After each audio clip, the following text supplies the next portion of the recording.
चलो बेटा ना, कल हम लोगों ने ऑक्सी एसिड्स और फास्फोरस स्टार्ट करे थे, और फास्फोरस के ऑक्सी एसिड में टोटल 8 ऑक्सी एसिड्स के ऊपर डिस्कशन कर लिया था। आपको बोला था फास्फोरस के ऑक्सी एसिड्स में सबसे पहली बात ये आएगी कि आपको हर ऑक्सी एसिड में हर फास्फोरस के साथ कम से कम एक डबल बॉन्ड हो और एक OH मिलेगा ही मिलेगा। इसके अलावा जितनी बेसिसिटी उतने OH ज्वाइन कर देना है। 4 एसिड आपको बताए थे जिनमें बेसिसिटी आपको याद रखनी पड़ेगी, H3PO2, H3PO3, H4P2O5 और H3BO3। उसके अलावा हर जगह जितने हाइड्रोजन उतनी बेसिसिटी। इसके बाद हम लोगों ने पॉइंट देखा था कि अगर ऑक्सीडेशन स्टेट +5 से कम है तो वहां पर P डबल बॉन्ड हो OH के साथ साथ, या तो PP या फिर PH बॉन्ड भी आपको मिल रहा होगा। तो ये सब बातें हम लोगों ने कर ली थी कल। अब आगे बढ़ते हैं, उसमें फास्फोरस के अंदर कुछ पॉइंट्स एनसीईआरटी में गिवन है, वो डिस्कस करना है हमें फास्फोरस के ऑक्सी एसिड्स के बारे में। तो फर्स्ट पॉइंट जो यहाँ पर आता है वो आता है कि in oxy acids of phosphorus, in oxy acids of phosphorus, NCERT ने एक लाइन लिखी है कि फास्फोरस के ऑक्सी एसिड्स में जितने ज्यादा पीएच बॉन्ड होते हैं उतना ज्यादा उसका क्या होता है बेटा, रिड्यूसिंग नेचर होता है। ठीक है, तो यहां पर हम लोग लिख रहे हैं वही point, reducing nature will be directly proportional to the number of pH bonds.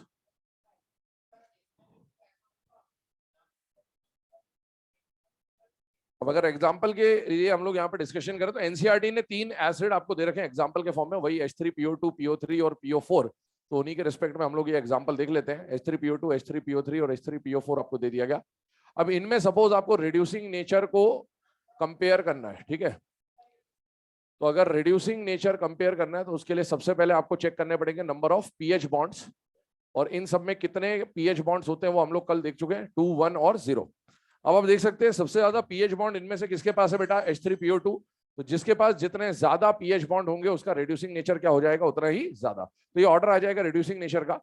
और इसी के बेस पे एक एग्जांपल या एक रिएक्शन एनसीईआरटी ने दे रखी है, ऑक्सी एसिड्स ऑफ फास्फोरस के जस्ट नीचे दे रखा है ये रिएक्शन।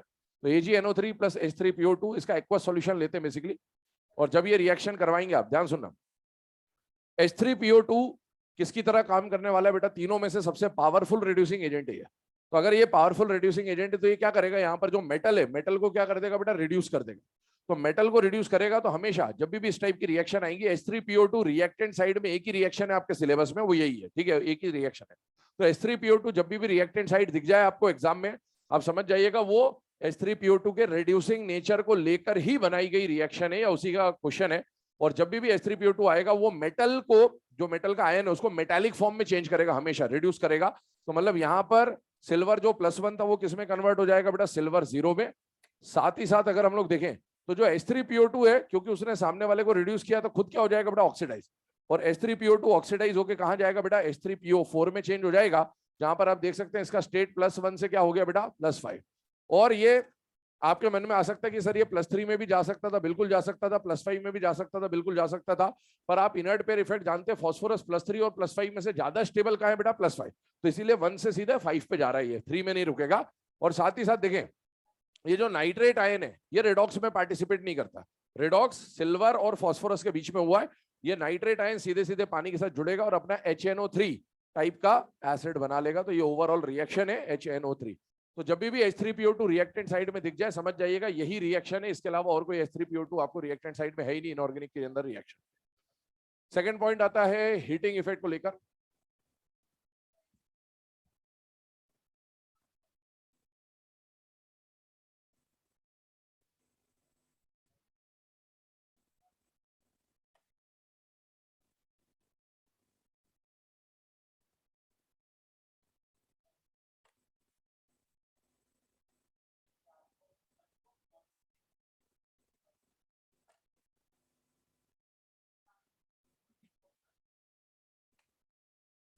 जय हो।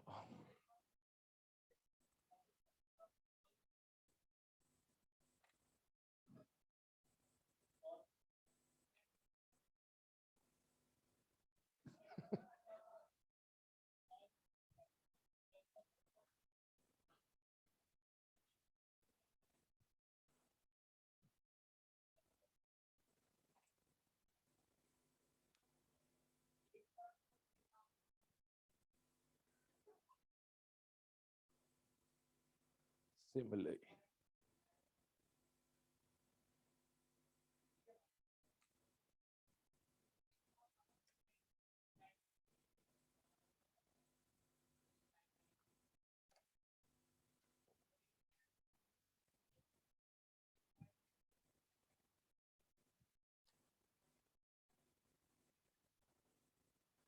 गोलमाल है भाई सब।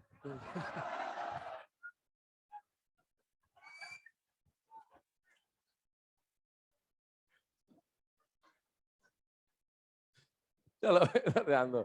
देखिए ये वाली रिएक्शन हो जाने के बाद हम लोग बात करते हैं हीटिंग इफेक्ट के ऊपर। ध्यान सुनेगा। हीटिंग इफेक्ट में दो रिएक्शन आपके सामने है। पहली रिएक्शन जो लिखी हुई है, देखिए फर्स्ट वाली जो रिएक्शन है वो एनसीईआरटी में गिवन है। सेकंड वाली रिएक्शन हम अपनी तरफ से पढ़ रहे हैं, तो आपको पढ़ना हो तो आप पढ़ लेना, वरना कोई जरूरी नहीं है। एनसीईआरटी में फर्स्ट दे रखी केवल, ठीक है, पर वो हम सेकंड क्यों पढ़ रहे हैं ध्यान से देखिएगा। फर्स्ट वाली रिएक्शन में आप फॉस्फोरस का अस एसिड का हीटिंग इफेक्ट कर रहे हैं, पेरेंट एसिड है वो भी, और यहां पर हम उसके इक एसिड का। तो बेसिकली हम दोनों पेरेंट एसिड की हीटिंग इफेक्ट देख रहे हैं, क्योंकि एक दे रखा है बाई चांस कभी पूछ ले, इसीलिए इसको डिस्कस कर रहे हैं। और इसमें कुछ खास है नहीं कि आप पढ़ेंगे आगे हाइड्रोलाइसिस जब पढ़ेंगे। अब देखिए पहली रिएक्शन देखते हैं। सबसे पहले एनसीईआरटी ने एक स्टेटमेंट दे रखा है ग्रुप 15 के अंदर की फॉस्फोरस जब भी अपने इंटरमीडिएट स्टेट में होता है, कौन सी स्टेट में होता है, इंटरमीडिएट, हमेशा डिस्प्रोपोर्शनेट होता है, हमेशा डिस्प्रोपोर्शनेट होता है। अब देखिए H3PO3 में फॉस्फोरस की स्टेट क्या है बेटा, +3। तो ये इंटरमीडिएट स्टेट में, और फॉस्फोरस +3 और +5 में से ज्यादा स्टेबल कहां होता है बेटा, +5, इसीलिए डिस्प्रोपोर्शनेट होगा इंटरमीडिएट स्टेट में, क्योंकि ये 5 में जाना चाहता है। तो ये जो फॉस्फोरस +3 वाला है ये डिस्प्रोपोर्शनेट होगा, और डिस्प्रोपोर्शनेट होकर आपको एक रिडक्शन प्रोडक्ट मिलेगा और एक ऑक्सीडेशन प्रोडक्ट मिलेगा। एक बात ध्यान रखिएगा, जब हमने आयो बाहर कल संबित पात्रा वाली रिएक्शन देखी थी एनोवेश, तो वहां पर भी मैंने तो डिस्प्रोपोर्शनेशन होगा। डिस्प्रोपोर्शनेशन में हमेशा जो रिडक्शन वाला प्रोडक्ट है ना बेटा, वो फिक्स होता है, लगभग हमेशा मिनिमम वाला ही मिलता है, हमेशा मिनिमम वाला मिलता है। तो यहां पर भी फॉस्फोरस का जो मिनिमम स्टेट है वो क्या मिलेगा बेटा, -3। ऑक्सीडेशन वाला प्रोडक्ट अलग अलग जगह अलग अलग मिलता है, इसीलिए उसके बारे में कुछ कंफर्म नहीं बोल सकते। तो रिडक्शन वाला तो मिनिमम मिलेगा, ऑक्सीडेशन वाला वहां पर हमने जो पढ़े थे वो कौन से मिले थे, हाइपोअस स्टेट वाले प्रोडक्ट, है ना। पर यहां पर आपको फॉस्फोरस कौन सी स्टेट में मिल रहा है भैया, +3 से अगर ऊपर जाना है तो आप समझ सकते हो, +3 से ऊपर 4 तो बनाता नहीं है, कहां जाएगा, 5 पे। तो आपको ये डिस्प्रोपोर्शनेशन प्रोडक्ट मिलेगा। और एनसीईआरटी ने क्लियरली मेंशन किया कि फॉस्फोरस जब इंटरमीडिएट स्टेट में होता है डिस्प्रोपोर्शनेट होता है। डिस्प्रोपोर्शनेट होकर जो दो प्रोडक्ट बनाएगा उनमें से एक मिनिमम स्टेट वाला और एक मैक्सिमम स्टेट वाला बनता है, ये क्लियरली मेंशन्ड है। स्टेटमेंट बोल दे रहा हूं, उसके बारे में लिख भी लेना, है ना। Phosphorus when in its intermediate oxidation state, phosphorus when in intermediate oxidation state gets disproportionated. Phosphorus when in intermediate oxidation state gets disproportionated and forms product of minimum and maximum oxidation state. Forms product of minimum and maximum oxidation state. Forms product of minimum and maximum oxidation state, है ना। तो phosphorus के बारे में clear point है NCERT के अंदर कि जब भी फॉस्फोरस इंटरमीडिएट स्टेट में होगा डिस्प्रोपोर्शनेट होगा। डिस्प्रोपोर्शनेटेड का आपको बता दिया, मिनिमम वाला प्रोडक्ट तो बनेगा ही, मैक्सिमम आप खुद समझ जाएंगे। अगर +3 से ऑक्सीडाइज करना है तो बेटा एक ही रास्ता है, +5 में जाएगा और कहीं रुक भी नहीं सकता, ठीक है। चलिए आगे बढ़ते हैं। सेकंड वाले रिएक्शन पे आइए बेटा। सेकंड वाला मैंने बोला एनसीईआरटी में मेंशन नहीं है, बट फिर भी इसको डिस्कस कर ले रहे हैं हम लोग। देखिएगा H3PO4। एक बात बताइए, हम लोगों ने इस तरह की कुछ रिएक्शन पढ़ी थी कैल्शियम ऑक्साइड के बारे में। इधर देखिए, किसी भी ऑक्साइड को जब पानी में मिलाओगे तो क्या बनेगा उसका, हाइड्रोक्साइड। अब एक बात और समझे, अभी हम लोग आगे कुछ है ना 1-2 लेक्चर के बाद एनहाइड्राइड्स के बारे में पढ़ेंगे। ऑक्साइड को पानी में मिलाया तो क्या बना बेटा, हाइड्रोक्साइड। और हाइड्रोक्साइड से ही अगर आप पानी निकाल दोगे तो क्या बन जाएगा, ऑक्साइड। तो आप देखो यहां पर ये जो कंपाउंड आपके सामने लिखा है H3PO4, ये हाइड्रोक्साइड ही तो है। किसका हाइड्रोक्साइड है, फॉस्फोरस का। तो जब आप किसी हाइड्रोक्साइड में से डिहाइड्रेशन करवाते जाओगे, एक टाइम पे आपको क्या मिल जाएगा, उसका ऑक्साइड मिल जाएगा। तो आप देखिए H3PO4 converts into its oxide. या आप रिवर्स देखें तो किसी ऑक्साइड में पानी मिलाओगे तो उसका क्या मिल जाएगा बेटा, हाइड्रोक्साइड मिल जाएगा। ये वही रिएक्शन। अब समझे इसके बारे में। सर ऊपर वाली रिएक्शन में तो डिस्प्रोपोर्शनेशन हुआ, यहाँ डिस्प्रोपोर्शनेशन नहीं हो रहा क्योंकि ऑलरेडी मैक्सिमम स्टेट पे +5 से डिस्प्रोपोर्शनेट तो हो नहीं सकता। और क्या +5 में ये स्टेबल है या अनस्टेबल है, स्टेबल है। तो ये 5 से चेंज भी नहीं होना चाहता। तो ये प्रोडक्ट भी कौन सी स्टेट का बनाना चाहता है बेटा, 5 का ही बनाना चाहता है। और आप देखिए जब आप इसको हीट करेंगे डिस्प्रोपोर्शनेट, मतलब डिस्प्रोपोर्शनेट डिहाइड्रेट करेंगे तो क्या हो रहा है, आपको वाटर निकालना हर स्टेप पे। तो बेटा हाइड्रोजन कितने थे, 3। तो हाइड्रोजन सारे तो निकल नहीं पाएंगे वाटर के फॉर्म में, तो आपने क्या करा, 2 से मल्टीप्लाई किया ताकि हाइड्रोजन की क्वांटिटी कैसी हो जाए, इवन। अब कितने हाइड्रोजन हो गए, 6। तो 3 वाटर निकल सकते हैं। तो स्टेप बाय स्टेप, एक वाटर, दूसरा वाटर, तीसरा वाटर निकाल दे, 3 वाटर निकालते जाइए। जो जो बच रहा है वो आपको पता ही है कैसे लिखना है। तो लास्ट में आपका जो प्रोडक्ट बचेगा वो क्या बचेगा बेटा, P2O5। और P2O5 भी डाइमराइज हो जाता है, और P2O5 डाइमर होकर क्या बना लेता है बेटा, P4O6। तो ये फास्फोरस का ऑक्साइड है। अब देखिए फास्फोरस के 2 ऑक्साइड्स बनते हैं, हम लोग जानते हैं। एक P2O3 जो कि कौन सी स्टेट में बनता है बेटा, +3, और फास्फोरस का दूसरा ऑक्साइड बनता है बेटा P2O5, जो कौन सी स्टेट में बनता है बेटा +5। ये दोनों ऑक्साइड जो होते हैं ये डाइमराइज होते हैं, तो ये डाइमराइज होके क्या बन जाएगा बेटा P4O6, और ये डाइमराइज होके क्या बन जाएगा बेटा P4O10। तो इनके स्ट्रक्चर्स के बारे में हमें डिस्कस करना होता है, तो ध्यान से देखिए।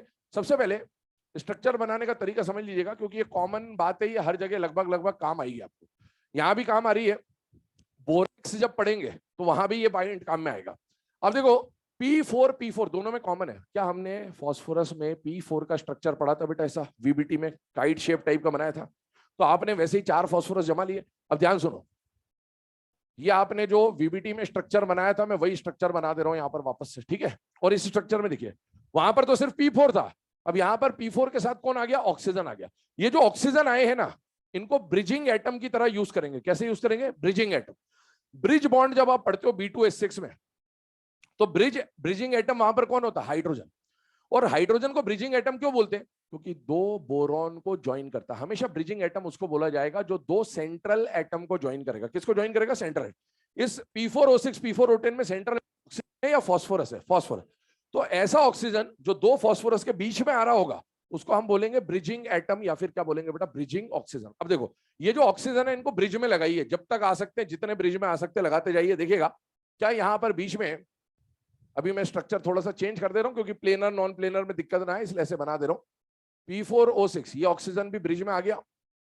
अभी आप देखिए, यहां पर भी अगर मैं बना दूं तो ये ऑक्सीजन ब्रिज में आ गया, ये ऑक्सीजन ब्रिज में आ गया, और यहां पर देखिए ये ऑक्सीजन ब्रिज में आ गया, और यहां पर देखिएगा ये ऑक्सीजन भी ब्रिज में आ गया। क्या टोटल 6 के 6 ऑक्सीजन आपने ब्रिज में यूज कर लिया बेटा? यस। इसके अलावा ब्रिज में आ भी नहीं सकता था। और आप देखो, इस फास्फोरस के पास एक लोन पेयर बचा हुआ, इस फास्फोरस के पास एक लोन पेयर बचा हुआ, इस फास्फोरस के पास एक लोन पेयर बचा है, और यहां भी एक लोन पेयर बचा है। फास्फोरस की दो कोवेलेंसी आपने पढ़ी थी, ग्राउंड स्टेट में 3 और एक्साइटेड स्टेट में 5। यहां हर फास्फोरस 3 बॉन्ड बना रहा है, मतलब ये ग्राउंड स्टेट की कंडीशन है। अब आप बताओ, यहां पर फास्फोरस का अगर मैं हाइब्रिडाइजेशन निकालूं तो क्या हाइब्रिडाइजेशन आ रहा है बेटा? sp3 3 सिग्मा एक लोन पेयर sp3 प्लेनर होता है या नॉन प्लेनर होता है? Non planar. और sp3 में भी ये पिरामिडल वाला केस बन रहा है, एक लोन पेयर तो नॉन प्लेनर होगा, पिरामिडल शेप टाइप का। इसके बाद आपसे अगला क्वेश्चन पूछेगा कि इसमें कितने पीओपी लिंकेज है बेटे? 6 ब्रिज बने हैं। अब आपसे एक क्वेश्चन इसी क्वेश्चन को ऐसे पूछ सकता है कि in P4O6 how many oxygen are acting as bridge atom? 6। या how many bridging oxygen atom are there? 6। बात वही है। ब्रिज कौन सा होगा बेटा? जो ऑक्सीजन दो फास्फोरस के बीच में आएगा उसको ब्रिज बोलेंगे। और सुनिएगा, अगला क्वेश्चन पूछेगा number of oxygen bonded to each phosphorus. एक फास्फोरस से कितने ऑक्सीजन बॉन्डेड है? तो 3। आप देख सकते हैं क्लियरली। अब यहां पर आइए, इसका जब आप स्ट्रक्चर बना रहे हो तो फिर वही बात, जितने ऑक्सीजन है पहले उनको ब्रिज में जोड़ दीजिए।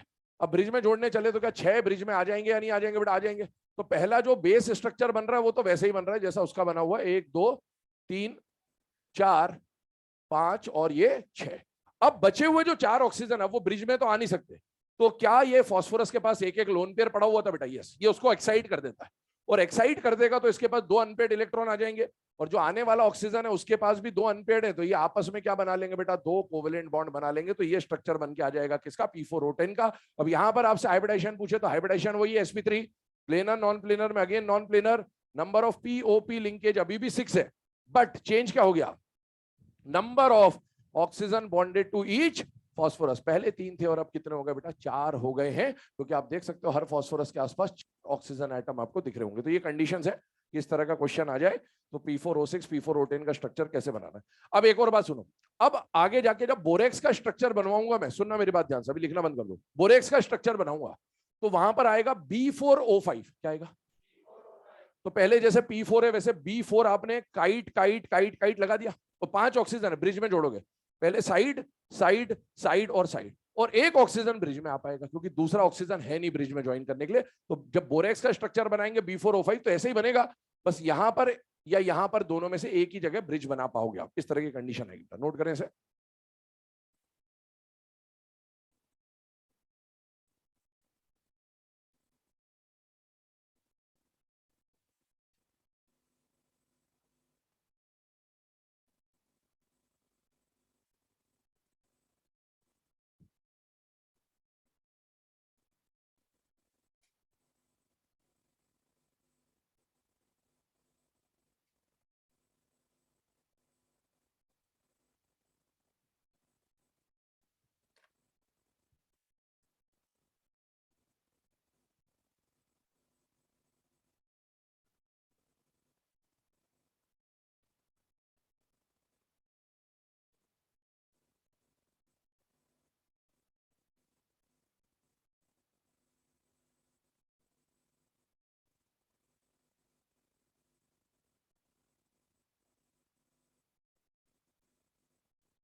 चले बेटा, है ना, फास्फोरस के ऑक्सी एसिड्स और उससे रिलेटेड जो हीटिंग इफेक्ट या स्ट्रक्चर है, उसके बाद अब हम लोग मूव कर रहे हैं सल्फर के ऑक्सी एसिड में।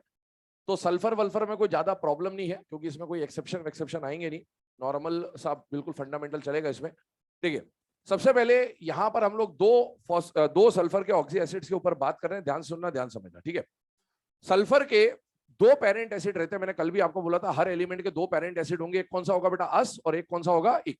अब हम यहाँ पर अस और इक की अगर बात करें तो सबसे पहले फास्फोरस का जैसे अस और इक पढ़ा और उसके डॉटर फॉर्म हमने बनाए, वैसे सल्फर का पहले हम लोग कौन सा एसिड ले रहे हैं बेटा, इक एसिड। ध्यान सुनेगा, इस इक एसिड का फॉर्मूला आपको याद होना चाहिए। कल भी मैंने बोला था पेरेंट एसिड याद होना ही चाहिए, अस और इक का फॉर्मूला याद होना चाहिए, ताकि आप उससे उसके पायरो, मेटा, हाइपो, परोक्सो जो भी मिलते हैं मतलब नेचर में, वो आप बना सके। ठीक है, अब आप देखिए यहां पर अगर हम सल्फर की बात करें तो सल्फर का पहला पेरेंट एसिड हम लोग कौन सा पढ़ रहे हैं बेटा, सल्फ्यूरिक एसिड।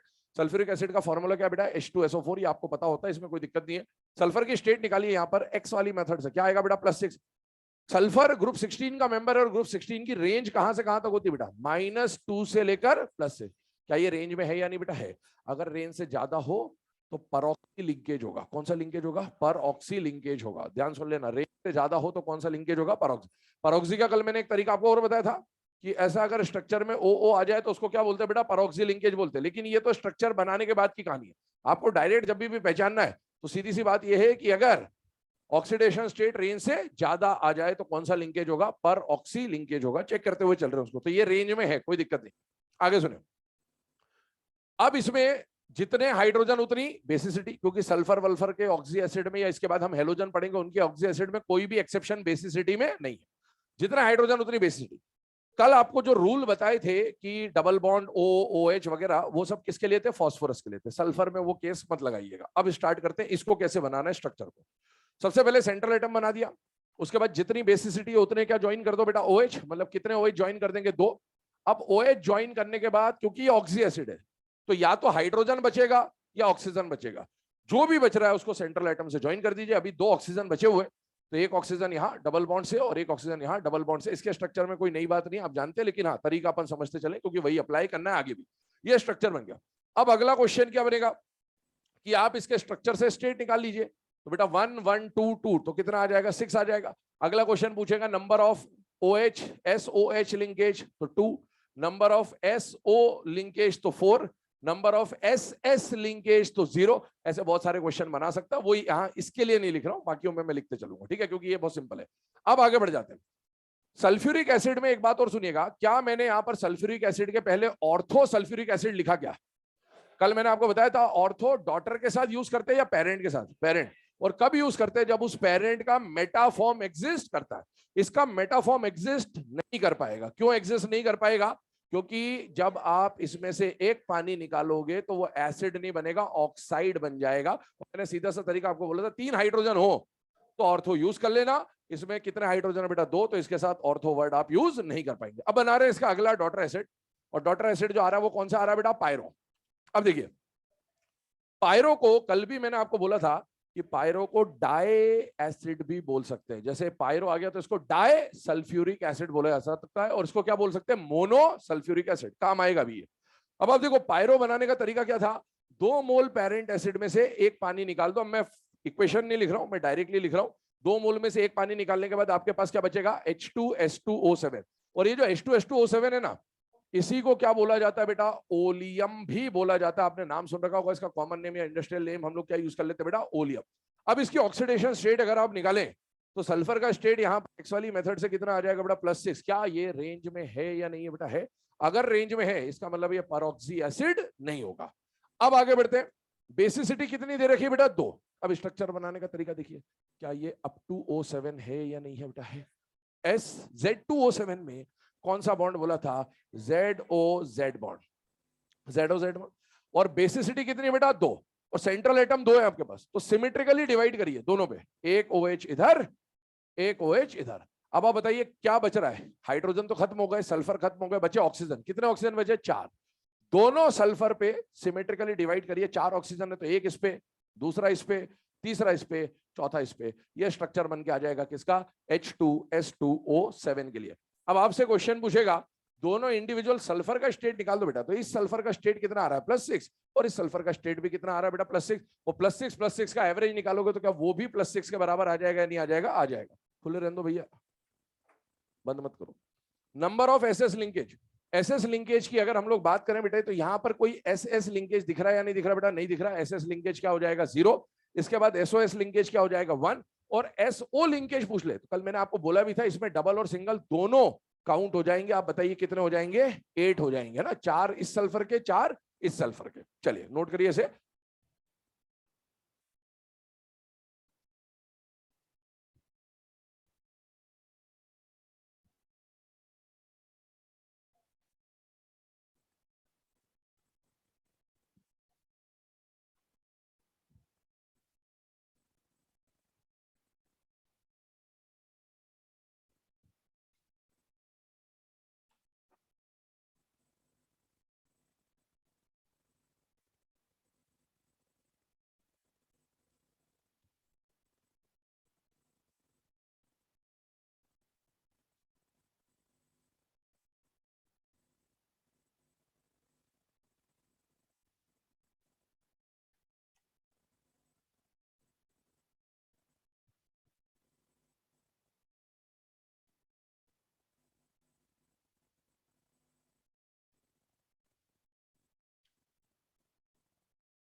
चलो बेटा ना, अब ये दो एसिड जो अभी आपके सामने लिखे हुए हैं, पहला हम लोगों ने पढ़ा बेटा मोनोसल्फ्यूरिक एसिड और दूसरा हमने क्या पढ़ा बेटा? Disulphuric acid. अब आगे सुनिएगा।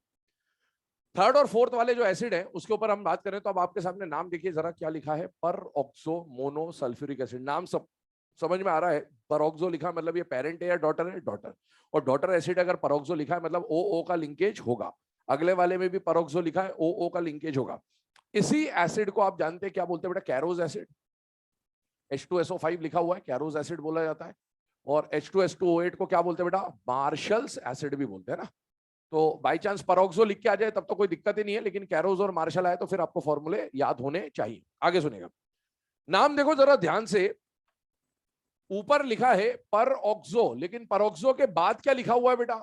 Monosulfuric acid. क्या मोनोसल्फ्यूरिक एसिड आप पहचानते हो कौन सा होता है? वो वाला। और यहां लिखा है परऑक्सो। तो आपको ये समझ में आना चाहिए कि इनके पेरेंट एसिड आपको लिख के दे रखे हैं। उसका पेरेंट एसिड अगर इसको हम परऑक्सो को एक डॉटर मान ले तो उसके लिए पेरेंट कौन बन जाएगा? मोनो। और इसके लिए पेरेंट क्या बन जाएगा? डाई। अब सुनिए, हम लोगों ने पढ़ा था कि अगर आप किसी पेरेंट एसिड में से एक ऑक्सीजन निकाल दो तो क्या बनता है? हाइपो। अरे यही तो पढ़ा था। इसका एक्सेप्शन था हाइपोफॉस्फोरिक एसिड, उसमें 2 मोल लेने पड़ते हैं, डाई वाला लेना पड़ता आपको। और इसी तरह से अगर पेरेंट एसिड में एक ऑक्सीजन जोड़ दो तो उसका परऑक्सो एसिड बन जाता है। कौन सा एसिड बन जाता है? परऑक्सो। तो मोनोसल्फ्यूरिक का अगर परऑक्सो बनाना है तो पेरेंट एसिड में क्या कर दो? एक ऑक्सीजन जोड़ दो। वहां पर H2SO4 है, एक ऑक्सीजन जोड़ा तो क्या बनेगा? H2SO5। और यहां पर नाम क्या है? डाइसल्फ्यूरिक एसिड का परऑक्सो। डाइसल्फ्यूरिक एसिड का फॉर्मूला क्या होता है? H2S2O7। तो इसमें एक ऑक्सीजन जोड़ोगे तो इसका क्या बन जाएगा बेटा? परऑक्सो बन जाएगा। तो ये दोनों रटने नहीं है, सीधी सी बात है। किसी भी पेरेंट एसिड में अगर एक ऑक्सीजन जोड़ दोगे तो उसी का क्या बन जाएगा? परऑक्सो। पर उसके लिए अब आपको मोनो और डाइसल्फ्यूरिक एसिड क्या है ये पता होने चाहिए कि मोनोसल्फ्यूरिक एसिड इसको बोला जाता है और डाइसल्फ्यूरिक एसिड इसको बोला जाता है। और दोनों में आप देखो फर्स्ट और सेकंड में एक एक ऑक्सीजन जोड़ा तो रिस्पेक्टिवली आपको थर्ड और फोर्थ मिल जाएगा। अब आगे सुनेगा। ये तो बात हो गई फॉर्मूला बनाने की कि फॉर्मूला अगर भूल जाए कभी बनाना हो तो किस तरह से बनाया। अब आपको तो एग्जाम में पूछेगा कि परऑक्सो है या नहीं। आप देखिए इसका ऑक्सीडेशन स्टेट निकालिए। सल्फर का एक्स वाली मेथड से +8 आएगा।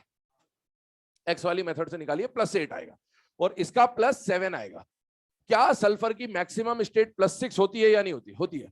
अगर किसी का मैक्सिमम स्टेट से ऊपर ऑक्सीडेशन स्टेट आ रहा है तो इसका मतलब है वो कौन सा एसिड होगा, पर ऑक्सो एसिड होगा। ऐसे भी आप चेक कर सकते हैं। एक और बात समझ लीजिए, मैंने आपको बोला HNO3 ये कौन सा एसिड है, नाइट्रिक एसिड। कौन सा एसिड है, कौन सा एसिड है?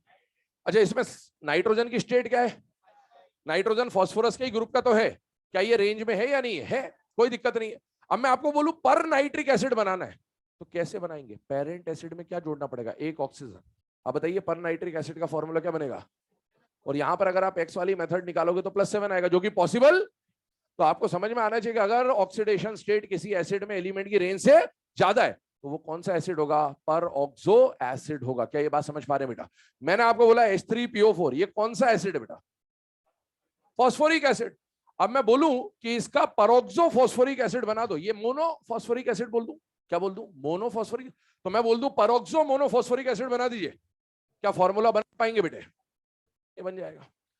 याद करिए diphosphoric acid, pyrophosphoric acid ये था। अब मैंने बोला ये डाई फॉस्फोरिक है तो मैं बोलूं परोक्सो डाई फॉस्फोरिक एसिड बना दीजिए, तो समझ में आना चाहिए ऐसा कुछ होगा।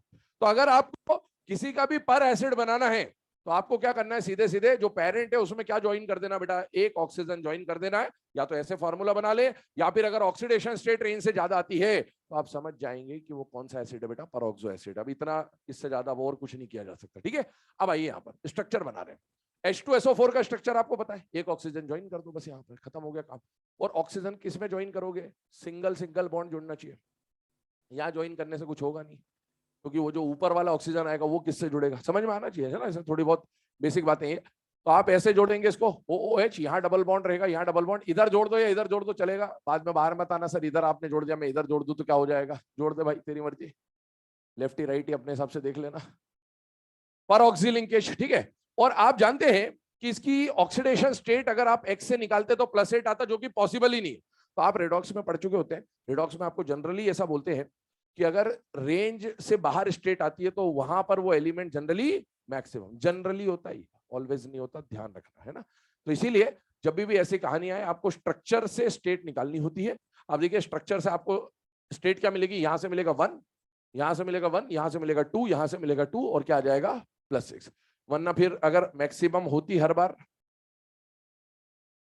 है ना, तो एक तो इसमें बनाते हो आप क्रोमियम में, तो इसमें क्या आती है +6 जो कि मैक्सिमम होती है। यही 2-3 एग्जांपल आपको बताती है, एक तो बटरफ्लाई, एक कैरोज और एक मार्शल। तो इनमें तीनों में मैक्सिमम वाली बात चल जाती है, लेकिन हर जगह मैक्सिमम चले ये जरूरी नहीं है, ये बात ध्यान रखिएगा ना। चलिए अब आगे बात करते हैं।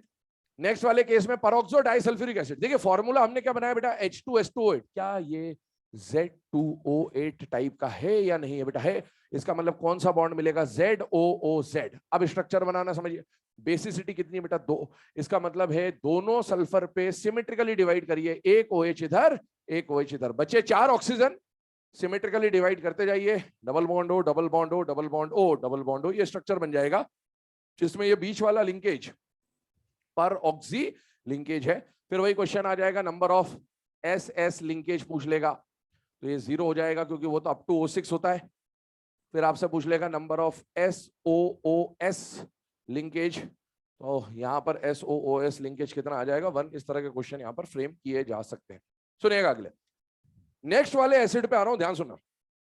इसमें अभी हमने क्या बनाया बेटा, पायरो बना लिया, इसका परोक्सो बना लिया, इसका हाइपो पढ़ना नहीं हमें, सुने ध्यान से। अगर इसका हाइपो बनाना होगा तो बताइए क्या बनेगा, बताओ हाइपो क्या बनेगा, क्या बनेगा?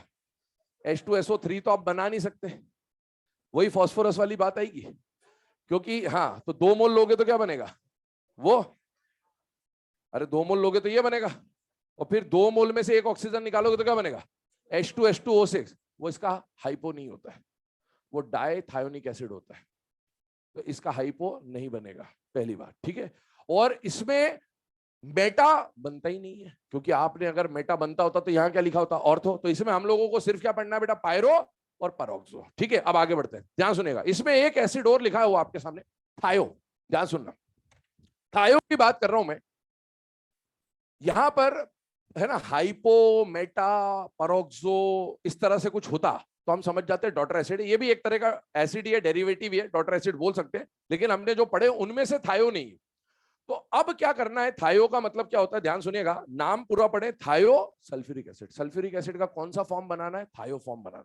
अब बेटा ऑर्गेनिक केमिस्ट्री पे जाएं थोड़ा सा, तो थायो का मतलब क्या होता है, सल्फर, जैसे alcohol, all, OH, thiol, SH। जब भी आप कहीं से ऑक्सीजन को हटा के सल्फर लगाते हैं तो उसको बोलते हैं थायो, ग्रुप आ गया है ना। तो अब आप यहां पर यही करेंगे, पहले आप सल्फ्यूरिक एसिड बनाइए।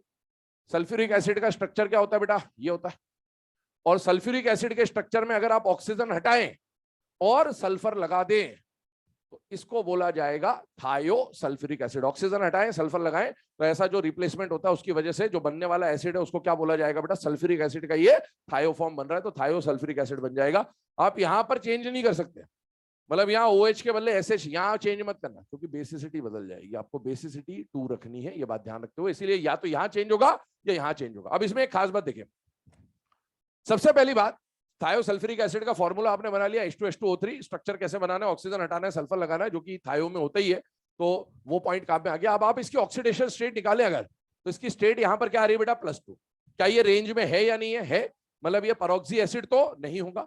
दूसरी बात ध्यान दें, क्या ये Z2O3 टाइप का दिख रहा है या नहीं दिख रहा है बेटा, दिख रहा है। इसका मतलब यहां पर Z का बॉन्ड दिख रहा है या नहीं दिख रहा है बेटा, दिख रहा है, ये बात यहां पर भी वैलिड हुई। अब आपको दोनों सल्फर की इंडिविजुअल स्टेट निकालनी है क्योंकि वो यहां पर चेंज हो जाएंगी, है ना। तो आप देखिए इस सल्फर का स्टेट, पहले तो इस सल्फर की बात करते हैं। इस सल्फर को यहां से क्या मिलेगा बेटा, +1, यहां से क्या मिलेगा +1, यहां से क्या मिलेगा +2, यहां से +1 मिला, यहां से +1 मिला, यहां से +2 मिला, और ऊपर से क्या मिलेगा बेटा, +2, और इसको मिलेगा -2, है ना। दोनों सल्फर को देख के EN सेम नहीं मानेंगे, क्यों सेम नहीं मानेंगे, दोनों सल्फर का हाइब्रिडाइजेशन अलग है। अब चेक करिए, इस वाले सल्फर को तो इसका हाइब्रिडाइजेशन क्या बेटा, sp3, और ऊपर वाले सल्फर के पास 2 लोन पेयर है, तो इसका हाइब्रिडाइजेशन 1 सिग्मा और 2 लोन पेयर, ये sp2 हाइब्रिड है। और हम जानते हैं EN का एप्लीकेशन, या EN का फैक्टर हमने पढ़ा था, परसेंटेज एस कैरेक्टर, और EN क्या होता है, डायरेक्टली प्रोपोर्शनल। इसका एस कैरेक्टर ज्यादा है और इसका एस कैरेक्टर कम है, जिसका एस कैरेक्टर ज्यादा उसका EN ज्यादा, जिसका एस कैरेक्टर कम उसका EN कम। तो बेटा जब EN ज्यादा है तो डबल बॉन्ड में माइनस इस पे आएगा, और EN कम है तो पॉजिटिव इस पे आएगा। और इसीलिए जब आप इस बीच वाले सल्फर को टोटल करेंगे, है ना, मैं हटा दे रहा हूं एक एक करके इसको, तो टोटल इसका कितना आएगा बेटा, +6। अब आप देखो, आपको निकालना है एवरेज ऑक्सीडेशन स्टेट, तो एवरेज ऑक्सीडेशन स्टेट क्या होगा दोनों सल्फर का, 6 - 2/2, सॉल्व करेंगे कितना आ जाएगा, +2 एवरेज, और ये बराबर आ रहा है। लेकिन आपसे अगर क्वेश्चन पूछा कि थायोसल्फ्यूरिक एसिड में क्या दोनों सल्फर का स्टेट सेम है या डिफरेंट है, डिफरेंट, और वो जो डिफरेंट स्टेट है क्या वो एवरेज के बराबर है या एवरेज से अलग है, अलग है। एक है 6, एक है -2, और एवरेज है +2। अगर बाई चांस, सुनिएगा, अगर बाई चांस आपने इन दोनों का EN सेम मान के 0 0 कर दिया तो ये 4 आएगा, ये 0 आएगा, 4 और 0 का एवरेज भी 2 आएगा, एवरेज तो सही आएगा, एवरेज में कोई दिक्कत नहीं। लेकिन जिस बार क्वेश्चन इंडिविजुअल स्टेट का आ गया, फिर उस बार अगले साल ही पता चलेगा सिली मिस्टेक हो गई, ठीक है, इसीलिए ध्यान रखिएगा, ये गलती हो सकती है इसमें।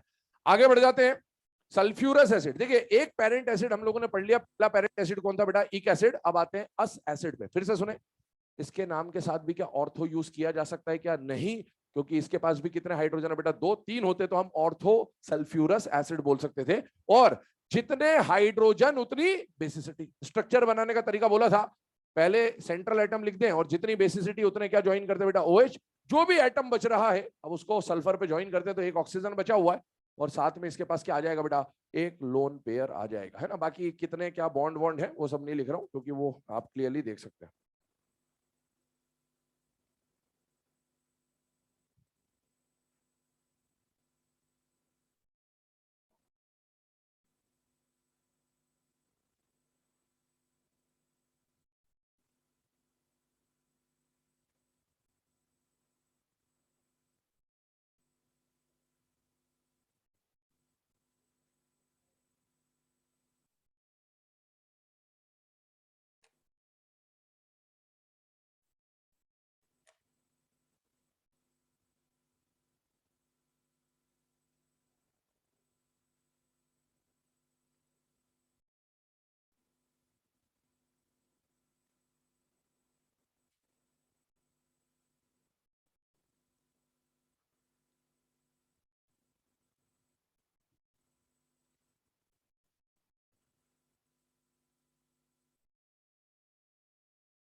चले बेटा, है ना। अब ये सल्फ्यूरस एसिड के बारे में एक पॉइंट बता दे रहा हूँ आपको, सुनिएगा ध्यान से ना। एनसीईआरटी में जहां सल्फर के ऑक्सी एसिड दे रखे हैं, वहां पर एक बात लिखी हुई है कि सल्फर का ये वाला जो एसिड है ये अनस्टेबल होता है। जैसे हमने, है ना, पिछली ही क्लास में शायद पढ़ा था H2CO3 के बारे में, कि H2CO3 जो होता है अनस्टेबल होता है, टूट जाता है। किसमें टूट जाता है? H2 और SO2 में। वैसे ये H2SO3 जो है ये नॉर्मली एग्जिस्ट नहीं करता, और इनके बारे में बोल रखा है कि जनरली ये ऐसे सॉलिड फॉर्म में तो आपको बहुत रेयरली मिलेंगे, ये एक्वस मीडियम में फिर भी मिल जाते हैं। क्योंकि एक्वस मीडियम में क्या होगा, जो SO2 बनेगा वो फिर पानी से जुड़ जाएगा, और पानी से जुड़ जाएगा तो फिर क्या बन जाएगा बेटा? H2SO3 बन जाएगा। लेकिन ये ज्यादा स्टेबल एसिड नहीं, और आप वो उसकी स्टेट से भी समझ सकते हो। इनर्ट पेयर इफेक्ट की वजह से सल्फर का ज्यादा स्टेबल स्टेट कौन सा होगा बेटा? +6। तो वो वाला तो एग्जिस्ट करेगा। ये नॉर्मली एक्वस मीडियम में ही मिलते हैं, और ज्यादातर ये अनस्टेबल एसिड होते हैं। ठीक है, आगे बात कर रहे हैं हम इसमें सल्फ्यूरस एसिड का। अब हम लोग कौन सा फॉर्म बना रहे हैं बेटा? पायरो फॉर्म बना रहे हैं। देखिएगा, पायरो फॉर्म अगर आपको बनाना है तो बेटा पायरो बनाने का तरीका बोला था, 2 मोल पेरेंट एसिड में से 1 पानी निकाल देंगे तो आपको जो फॉर्मूला मिलेगा वो आपको निकालना अब आ जाने चाहिए। तो वो क्या निकल के आएगा बेटा? H2S2O5। यहां पर आप सल्फर का स्टेट निकालेंगे तो +4 आएगा, जो कि रेंज में है। और रेंज में है मतलब ये परऑक्सी एसिड तो नहीं होगा। जितने हाइड्रोजन उतनी बेसिसिटी। अब आप स्ट्रक्चर पे जाइए, कितने सल्फर है बेटा? 2। ऑक्सीजन कितने? 5। क्या ये अप टू O6 है? यानी बेटा है, अप टू O6 है। तो Z का बॉन्ड बना दिया आपने ये। अब बेसिसिटी जितनी है सिमेट्रिकली डिवाइड करिए, तो 1 OH इस पे, 1 OH इस पे। इसके अलावा 3 ऑक्सीजन बच रहे हैं, एक इधर जोड़ दिया, एक इधर जोड़ दिया। अब 1 ऑक्सीजन बच रहा है तो उसको मैं बीच में नहीं लगा सकता, क्योंकि बीच में लगाए तो कौन सा बॉन्ड आ जाएगा? SOS। वो होना नहीं है, SS बॉन्ड होना चाहिए। तो जो बचा हुआ ऑक्सीजन है वो किसी एक पे ज्वाइन कर दीजिए, और दूसरे पे क्या आ जाएगा बेटा? Lone pair. अब आप देखिए उसका स्टेट कितना आ रहा है बेटा? +4। यहां पर देखिए इसका स्टेट आप निकालोगे तो आएगा +5, और इसका क्या निकालोगे बेटा? +3। इन दोनों के बीच में जो बॉन्ड है इसमें 0-0 आएगा। क्यों? ये भी sp3 है, ये भी sp3 है। ये जो सल्फर की अलग अलग स्टेट है वो इसी में होता है, बस एक ही एग्जांपल है। बाकी आगे भी जहां भी बनेगा वहां चेंज नहीं होगा। तो मैं डायरेक्टली मान लेना आप कि SS 0 आएगा। बाकी आप चाहें तो हाइब्रिडाइजेशन निकालते रहिएगा, कोई दिक्कत नहीं है। अब ये दोनों में, इसमें 5 और इसमें 3। अब जब आप एवरेज निकालोगे तो एवरेज क्या हो जाएगा बेटा? 5 + 3/2, और एवरेज कितना आ रहा है? 4। तो इसमें भी वही बात बोल सकते हैं कि दोनों सल्फर का इंडिविजुअल स्टेट भी अलग है, और वो एवरेज से भी डिफरेंट आ रहा है ना। तो इस तरह का स्टेटमेंट आ जाए। Number of sulphur, sulphur linkage विंकेज, वो तो क्वेश्चन लिखा हुआ है। अब देखिए सल्फर में 2 और एसिड बचे हुए हैं, वो है थायो एसिड्स के बारे में बात करने वाले हम लोग।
ये लिख लिया सबने बेटा? फटाफट लिखिए।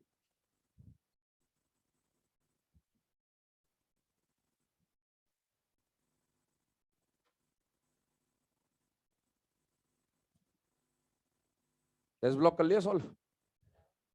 लाया मॉड्यूल? कल ले आना है ना। अभी नहीं लाया तो कल ले आना। एस ब्लॉक का डिस्कशन कर देंगे मॉड्यूल का।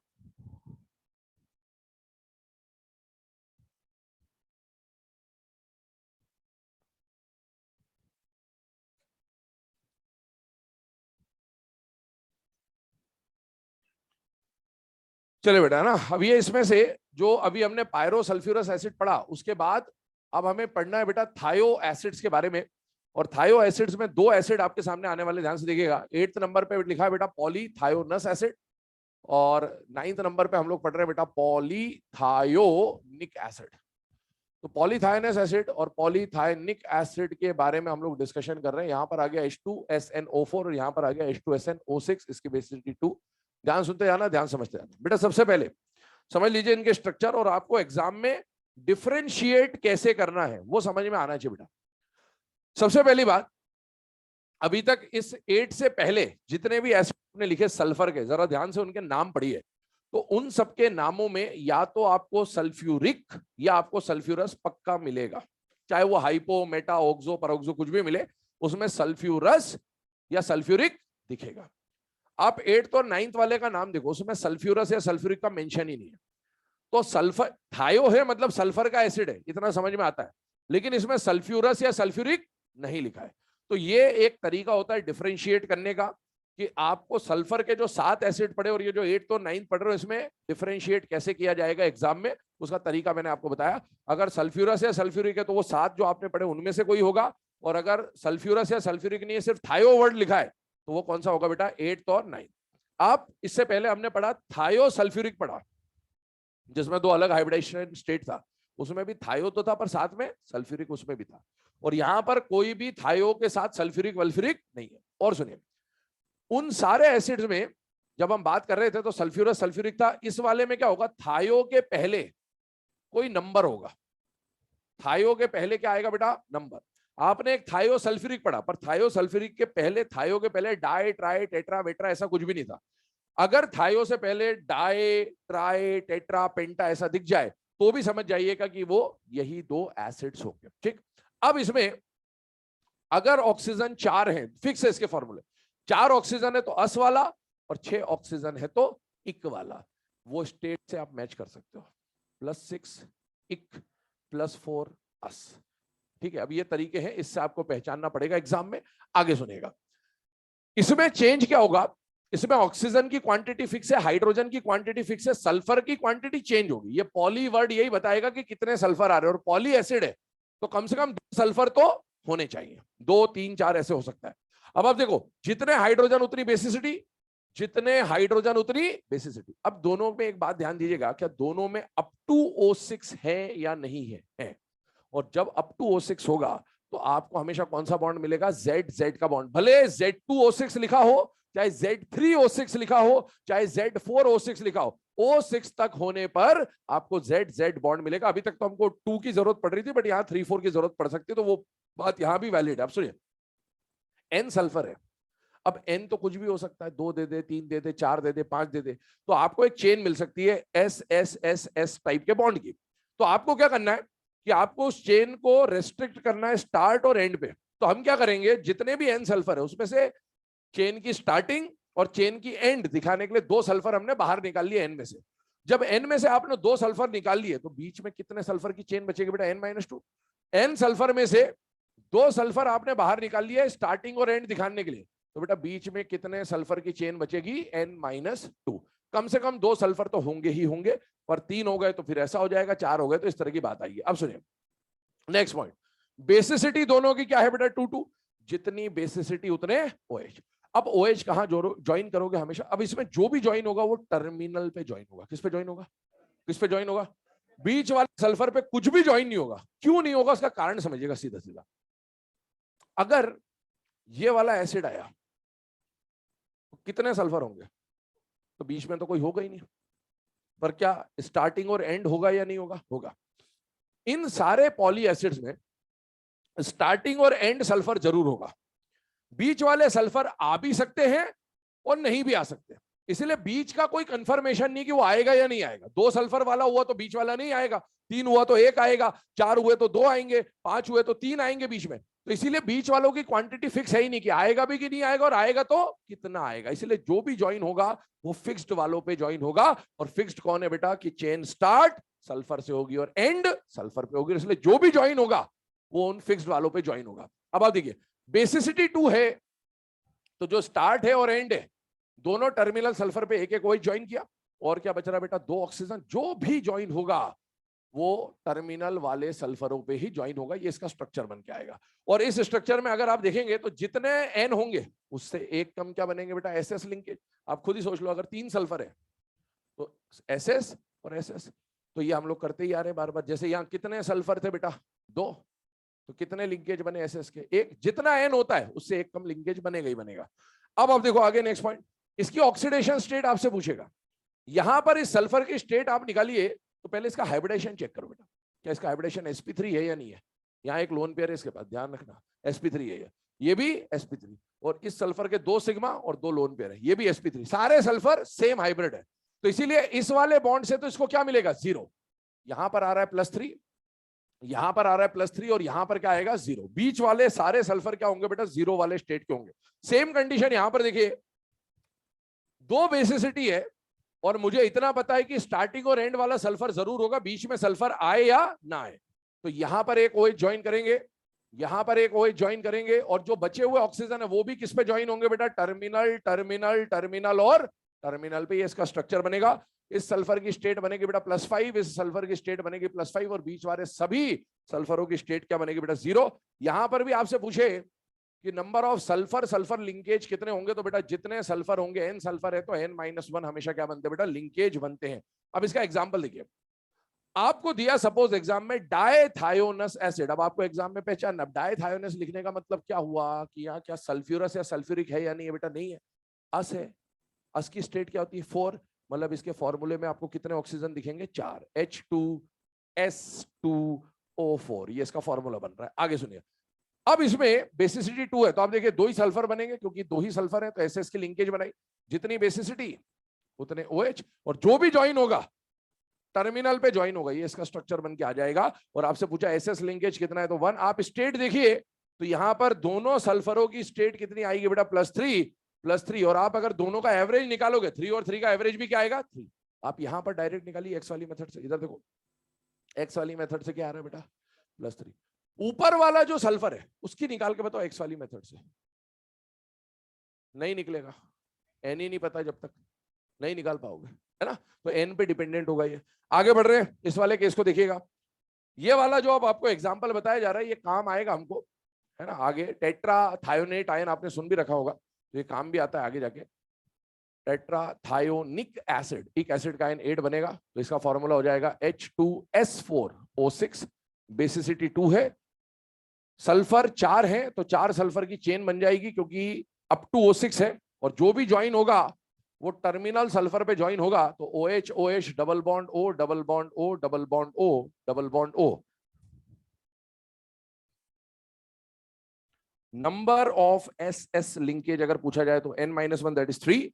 स्टेट बोलेगा तो बेटा ये +5 है, ये भी +5 है, ये 0 है, ये 0 है। और आपको अगर इसका एवरेज निकालने को बोला जाए, 2 मिनट इधर ध्यान देना है ना, एवरेज निकालने को बोला जाए तो बेटा कितना एवरेज आएगा? 5005/4, तो एवरेज आ जाएगा +2.5। और सुनिए, एक पॉइंट बोल रहा हूं, ध्यान से देखिएगा। क्या यहां पर न्यूमरेटर जो आएगा एवरेज में, एवरेज जब आप निकालोगे तो क्या हो जाएगा? 10/4, 5 + 0 + 0 + 5। न्यूमरेटर क्या आएगा? 10, और डिनोमिनेटर क्या आएगा? 4। क्या पॉलीथायोनिक एसिड में न्यूमरेटर हमेशा 10 आएगा? देख लो जरा ध्यान से। और पॉलीथायोनस में न्यूमरेटर हमेशा 6 आएगा, फिक्स है ये, बस n बदलेगा नीचे वाला, क्योंकि जो बढ़ेगा वो बीच वाला सल्फर बढ़ेगा, और बीच वाले सल्फर का स्टेट 0 होगा, तो उससे टोटल पे फर्क नहीं पड़ेगा। तो बेटा क्या मैं यहां पर ऐसा बोल सकता हूं कि पॉलीथायोनिक एसिड में जैसे जैसे मैं सल्फर की क्वांटिटी बढ़ाऊंगा, वैसे वैसे एवरेज स्टेट कम होती जाएगी?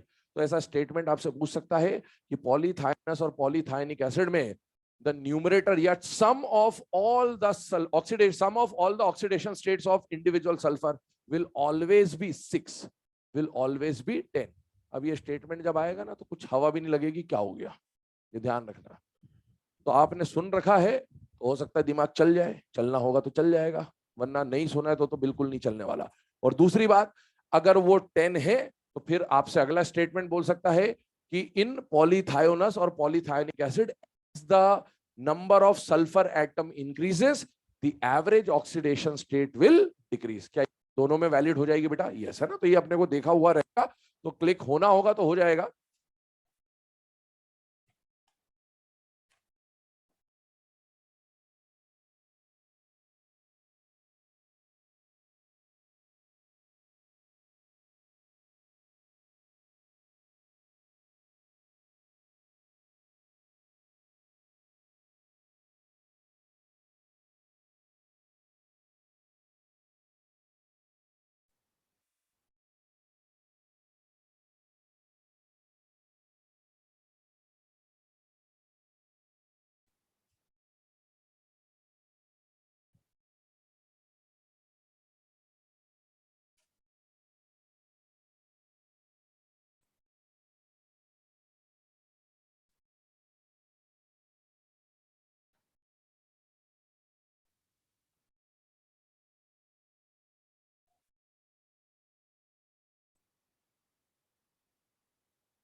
चलो बेटा यहाँ पर ध्यान देंगे। अब लास्ट जो पार्ट आ रहा है that is oxy acids of halogen, है ना। तो हेलोजन के ऑक्सी एसिड्स में जो भी पढ़ना है सामने आपके बोर्ड पे लिखा हुआ है।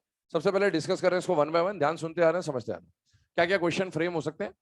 सबसे पहली बात, हेलोजन के 4 ऑक्सी एसिड्स आपको पढ़ने हैं, चारों आपके सामने लिखे हैं। पहला एसिड का नाम क्या है बेटा? हाइपोहेलस। दूसरे का नाम क्या है बेटा? हेलस। तीसरे का नाम क्या है? हेलिक। और चौथे का नाम क्या है? परहेलिक। ये चारों नाम आपको बिल्कुल सीक्वेंस में याद होने चाहिए क्योंकि बार बार काम आएंगे। ध्यान से देखो और बोलो इन नामों को। सबसे पहला कौन है? हाइपोहेलस, फिर हेलस, फिर हेलिक और फिर परहेलिक। शुरू के 2 अस, बाद के 2 इक। हाइपोहेलस, हेलस, हेलिक, परहेलिक। फिर से बोलो क्या नाम है? हेलस, हेलिक, परहेलिक। और आप इन चारों को अगर देखें तो इसमें HX, HX, HX, HX तो कॉमन है, जो कि हाइड्रोजन हैलाइड के फॉर्मूले भी होते हैं, HF, HCl, HBr, HI को आप शॉर्ट में क्या लिखते हो? HX। तो HX, HX, HX, HX common है। और क्योंकि ऑक्सी एसिड है तो पहले वाले में कितना ऑक्सीजन है? 1, दूसरे वाले में 2, तीसरे वाले में 3, चौथे वाले में 4। ऑक्सीजन चेंज हो रहा है, ठीक है। और आपको इवन याद भी होगा तो हम लोगों ने एसिडिक और बेसिक कैरेक्टर में एक क्वेश्चन करा था, HOCl, HClO2, HClO3, HClO4। जैसे जैसे पॉजिटिव स्टेट बढ़ता था ऑक्सी एसिड का एसिडिक कैरेक्टर बढ़ता था। तो ये वही है और कुछ भी नहीं है। तो सबसे पहले हाइपोहेलस, हेलस, हेलिक, परहेलिक, ये आपने 4 नाम देखे और उनके फॉर्मूले देखे।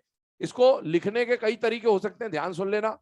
एग्जाम में ये HOX लिख के दे सकता है, HXO लिख के दे सकता है, XHO लिख के दे सकता है ना, XOH लिख के दे सकता है। देख के कंफ्यूज मत होना, पहले ही बता रहा हूं। दूसरी बात, इसको देखो HXO2, याद करिएगा मैंने आपको बोला था HXO2 को लिख कैसे सकता है, इसकी बेसिसिटी कितनी है? 1। इसको ऐसे लिख सकता है XO और ब्रैकेट में OH। इसको लिख सकता है XO2 और ब्रैकेट में OH, XO3 और ब्रैकेट में OH। तो लिखने के तरीके कुछ भी हो, आपको समझ में आना चाहिए कि इसी एसिड की बात हो रही है। अब सुने अगली बात। सबसे पहली बात, इनके स्टेट निकालने को आएगा क्वेश्चन। तो इसमें सेंट्रल एटम, हम हेलोजन के ऑक्सी एसिड्स की बात कर रहे हैं तो सेंट्रल एटम कौन होगा? हेलोजन। तो हेलोजन के आप ऑक्सीडेशन स्टेट निकालें यहाँ पर, तो कितना आ जाएगा बेटा? +1। इस पे क्या आ जाएगा? +3। इस पे क्या आएगा? +5। इस पे क्या आएगा? +7। अब एक और चीज याद करनी है, तो स्टेट की बात हुई। हम लोगों ने कोवेलेंसी पढ़ा था, एक्साइटेड स्टेट के बारे में पढ़ा था। तो वहां पर ये देखा था कि हेलोजन ग्राउंड स्टेट में क्या कोवेलेंसी दिखाते हैं? 1। फर्स्ट एक्साइटेड स्टेट में इनकी कोवेलेंसी 3, फिर 5 और फिर 7। तो इनका ये वाला जो एसिड है वो ग्राउंड स्टेट में बनेगा, ये वाला एसिड फर्स्ट एक्साइटेड स्टेट में बनेगा, ये सेकंड एक्साइटेड स्टेट में बनेगा और ये थर्ड एक्साइटेड स्टेट में बन रहा होगा, ठीक है। आगे सुनिए, किसी भी ऑक्सी एसिड का स्ट्रक्चर आप तब तक नहीं बना पाओगे जब तक आपको उसकी बेसिसिटी ना पता हो। जितने हाइड्रोजन उतनी बेसिसिटी, सब में एक एक हाइड्रोजन है, सबकी बेसिसिटी 1। और इसके एसिड्स में कोई बेसिसिटी में एक्सेप्शन है भी नहीं, क्योंकि वो सिर्फ फास्फोरस या एक बोरॉन वाला जो बताया था उसी में था। अब आगे बढ़ते हैं। सबसे पहले अगला क्वेश्चन जो पूछा जाएगा, इधर ध्यान दीजिएगा, वो पूछेगा इसका स्ट्रक्चर क्या बनेगा। तो सबसे पहले उसके लिए आपको क्या निकालना पड़ेगा? हाइब्रिडाइजेशन। चलिए बताइए, यहाँ पर हेलोजन का हाइब्रिडाइजेशन निकालना है। हाइब्रिडाइजेशन के लिए मैंने एक बताया था आपको, ½ V+M - C+A। Central atom halogen है, हेलोजन के वैलेंस शेल में कितने इलेक्ट्रॉन होंगे? 7। ऑक्सीजन मोनोवेलेंट नहीं है, हाइड्रोजन मोनोवेलेंट है। तो 7 + 1 8, 8 का हाफ किया 4। 7 + 1, ऑक्सीजन बढ़ रहे हैं, ऑक्सीजन से कोई फर्क नहीं पड़ रहा। 7 + 1 8, 8/2 4। 7 + 1 7 + 1 8, 8/2 4। मतलब सभी में हेलोजन का हाइब्रिडाइजेशन क्या है? sp3। अगर हाइब्रिडाइजेशन sp3 है तो सेंट्रल एटम ने अपने आसपास बॉन्ड बनाने के 4 पोजीशन तैयार कर रखे हैं टेट्राहेड्रली। अब स्ट्रक्चर बनाने पे चले तो बेटा जितनी बेसिसिटी उतने क्या जुड़ेंगे? OH। तो बताइए सबकी बेसिसिटी क्या है? 1।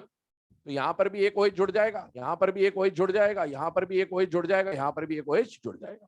अब बताइए अगर यहां पर एक OH ज्वाइन कर दिया हमने तो बचा क्या? कुछ भी नहीं।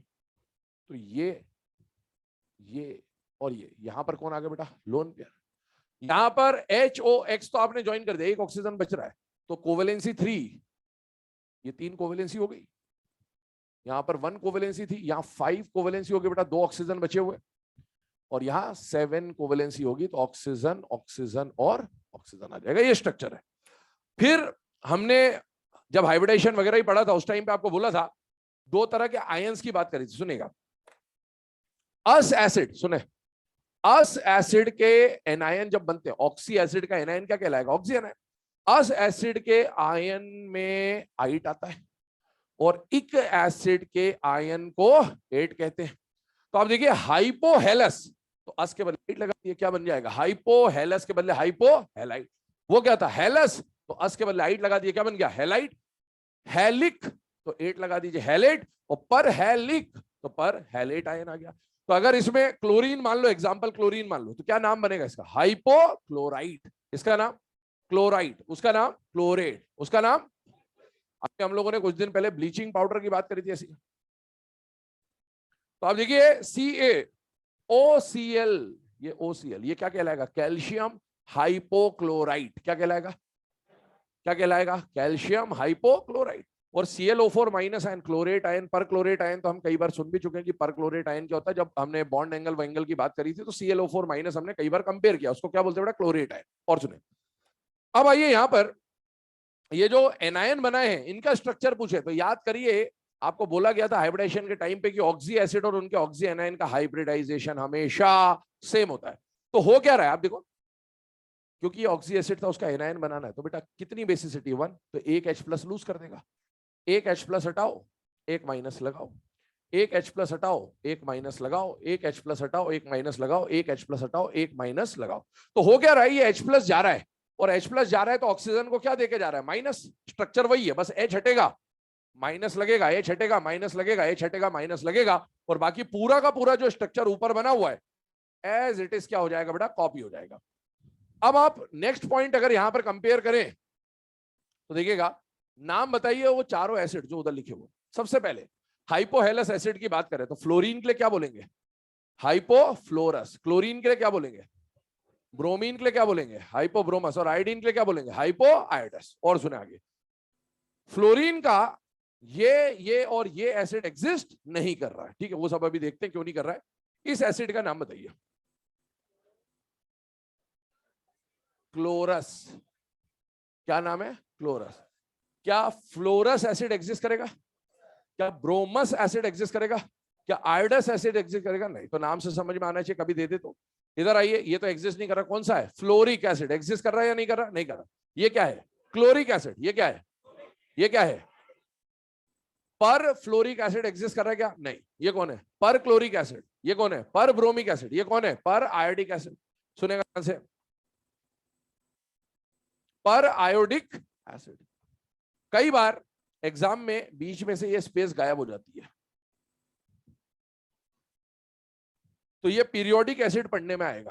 क्या पढ़ने में आएगा? तो एग्जाम में कभी कोई पीरियोडिक एसिड दिख जाए तो आउट ऑफ सिलेबस का क्वेश्चन नहीं है वो, है ना, और सर ने वो पढ़ाया भी नहीं है और पढ़ाएंगे भी नहीं, क्योंकि पीरियोडिक एसिड कुछ होता ही नहीं है। तो पीरियोडिक एसिड आपको दिख जाए तो समझ जाइएगा वो कौन सा एसिड होगा? पर आयोडिक एसिड होगा। स्पेस अगर हट जाती है तो पीरियोडिक एसिड दिखता है, तो ये दुर्घटना हो सकती है कई बार एग्जाम में। ठीक है, आगे बढ़ते हैं, सुनिएगा नेक्स्ट पॉइंट। अब आते हैं फ्लोरीन के बारे में, ध्यान से सुनिएगा। फ्लोरीन के इस एसिड को देखिए ना, ये जो बाकी तीन नहीं बने उसका कारण समझिएगा। ये एसिड बना रहे तो इसका स्ट्रक्चर वहां बना हुआ है HOX का, देखिए ध्यान से।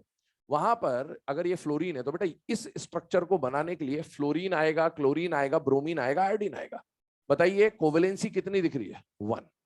क्या फ्लोरीन एक बॉन्ड बना सकता है या नहीं बना सकता? बना सकता। क्लोरीन भी बना सकता, ब्रोमीन भी बना सकता, आयोडीन भी बना सकता। फ्लोरीन अपनी कोवेलेंसी एक्सपांड कर सकता है क्या? फ्लोरीन 1 से 3 नहीं जा सकता, क्लोरीन ब्रोमीन आयोडीन जा सकते हैं। तो क्या ये एसिड बनाने के लिए फ्लोरीन को कितने बॉन्ड बनाने पड़ते? 3। उधर बनाने पड़ते 5, उधर बनाने पड़ते 7, जो फ्लोरीन के लिए पॉसिबल नहीं है। इसीलिए फ्लोरीन के ये 3 एसिड तो एग्जिस्ट नहीं कर रहे, पर एग्जिस्ट कर कौन रहा है? HOF। अब ध्यान सुने, HOF भी खतरनाक एसिड है। सबसे पहली बात, एग्जाम में आपसे पूछा जा सकता है कि कौन सा ऐसा हेलोजन है जिसका एक ही ऑक्सी एसिड एग्जिस्ट करता है, तो वो कौन है बेटा? फ्लोरीन। दूसरी बात, इधर देखिए ऑक्सीडेशन स्टेट। हेलोजन की स्टेट इन सब में प्लस प्लस प्लस प्लस है, यहां पर कितनी होनी चाहिए? +1 +1 +1 +1। क्या फ्लोरीन पे कभी पॉजिटिव स्टेट आ सकता है क्या? नहीं। तो यहां फ्लोरीन +1 नहीं है, कौन है? -1। अब ये -1 आया तो देखो स्ट्रक्चर से समझिएगा, मैं डायरेक्ट बना दे रहा हूं बस ऐसे ही। HOF ये बन गया स्ट्रक्चर। अगर HOF का स्ट्रक्चर ऐसा बनाया तो आप खुद सोचिए, ऑक्सीडेशन स्टेट आप स्ट्रक्चर से निकालते हो तो स्ट्रक्चर से निकालिए, इस वाले बॉन्ड में EN की वजह से इस पे आएगा +1 और इस पे आएगा -1, और इस वाले बॉन्ड में EN की वजह से इस पे आएगा -1 और इस पे आएगा +1। तो HOF में हाइड्रोजन का स्टेट अगर पूछ ले तो कितना है? +1, ऑक्सीजन का 0 और फ्लोरीन का -1। क्या बात समझ में आ रही है? तो फ्लोरीन पे स्टेट कौन सा देखने को मिल रहा है आपको? -1। चलिए आगे देखें, बाकी सब में तो हेलोजन पे प्लस आएगा, यहां नहीं आएगा। अब एक खास बात और बता रहा हूं, ध्यान सुनिएगा, ठीक है। आपसे एग्जाम में पूछा क्या फ्लोरस एसिड एग्जिस्ट कर रहा है क्या? तो नहीं। क्या फ्लोरिक एसिड एग्जिस्ट कर रहा है? तो नहीं। क्या परफ्लोरिक एसिड एग्जिस्ट कर रहा है? तो नहीं।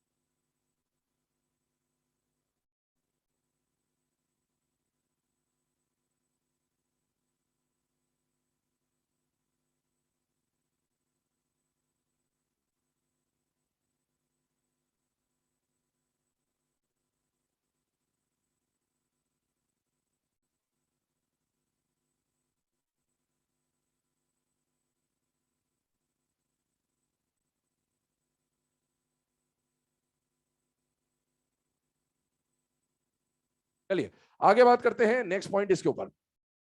अगला जो एसिड है एग्जिस्ट कर रहा है नहीं कर रहा है, वो कौन है बेटा? HOBr वाले केस की, मतलब इन दोनों की बातें करते हैं कि ये एग्जिस्ट कर रहा है और क्यों नहीं कर रहा है, उसके ऊपर समझने की कोशिश करिएगा।